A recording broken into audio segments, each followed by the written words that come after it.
অনেক সময় স্টুডেন্টরা এতটাই বড় হয়ে যায় যে টিচারদেরকেও শিক্ষা প্রদান করার সেই জায়গাটা দেখানোর চেষ্টা করে। ওই গরুর দুধ থেকে এবার সোনাগুলো আমরা বের করব এবং সোনার দামটা এবার কমবে।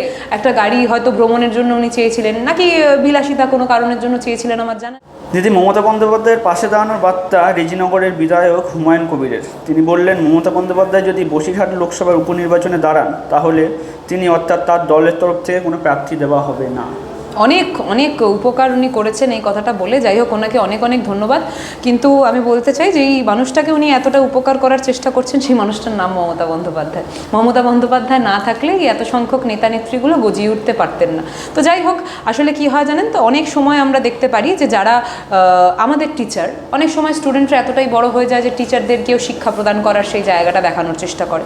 কিন্তু আমি বলতে চাই যে এইভাবে যতই টিচারকে জায়গা দেখানোর তারা চেষ্টা প্রদান করুক না কেন, মূলত শিক্ষক কিন্তু শিক্ষকই হয়, কোচ কিন্তু কোচই হয়। যাই হোক, স্টুডেন্টরা কোচের পাশে থাকবে, এই জিনিসটা দেখেও ভালো লাগছে। দিদি, বাংলায় শিল্পের জন্য এখন অনুকূল পরিবেশ, 50 বছরেও এরকম পরিবেশ ছিল না, বললেন দিলীপ ঘোষ। হ্যাঁ, দিলীপ ঘোষ ঠিকই বলেছেন, দিলীপ ঘোষ ঠিকই বলেছেন, বুঝতে পারছেন তো। ওই গরুর দুধ থেকে এবার সোনাগুলো আমরা বের করব এবং সোনার দামটা এবার কমবে। এটা আমি আপনাদেরকে বলে দিচ্ছি, দিলীপ ঘোষ যেটা বলেছেন একদম ঠিক বলেছেন।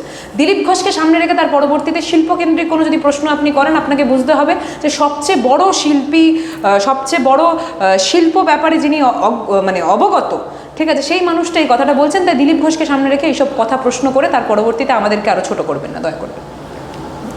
বাদল অধিবেশনের আগেই এনসিপি সাংসদ হিসেবে স্বীকৃতি পাচ্ছেন সুদীপ বন্দ্যোপাধ্যায়, কাকলি ঘোষ দস্তিদারেরা। কেন্দ্রীয় স্বরাষ্ট্রমন্ত্রীর সাথে দেখা করলেন সুদীপ বন্দ্যোপাধ্যায় এবং তাদের জন্য আলাদা ঘরও বরাদ্দ হয়েছে সংসদে। শুনেছিলাম সুদীপদা নাকি দিদির কাছ থেকে একটা বড় গাড়ি চেয়েছিল। ভাবুন, শুধুমাত্র 4 চাকা নয়, এবার 4 চাকার পাশাপাশি একটা বড় বাড়িও দিয়ে দিয়েছে তাদেরকে। তা সেখানে কেন যাবেন না বলুন? উনি ওনার যুক্তি থেকে, যারা রাজনীতিটা শুধুমাত্র স্বয়ং স্বার্থ সিদ্ধির জন্য করেন, সেখান থেকে একটা জিনিস বুঝতে হবে যে এটা খুব স্বাভাবিক।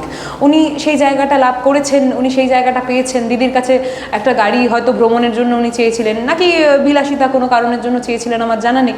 তো সেখান থেকে যখন গাড়ির বদলে উনি বাড়িও পেয়ে যান, সেখানে তো উনি যাবেন। শিরদাঁড়াটা এতটাই নড়বড়ে কিছু মানুষের হয়, কিন্তু কি জানেন তো, আমরা চিংড়ি মাছের শিরদাঁড়া নিয়ে তো জন্মাইনি। চিংড়ি মাছের শিরদাঁড়া কেন বললাম, চিংড়ি মাছের শিরদাঁড়া হয় না। তো সেখানে আমাদের শিরদাঁড়াটা নিজস্ব জায়গায় রয়েছে, ইনট্যাক্ট রয়েছে।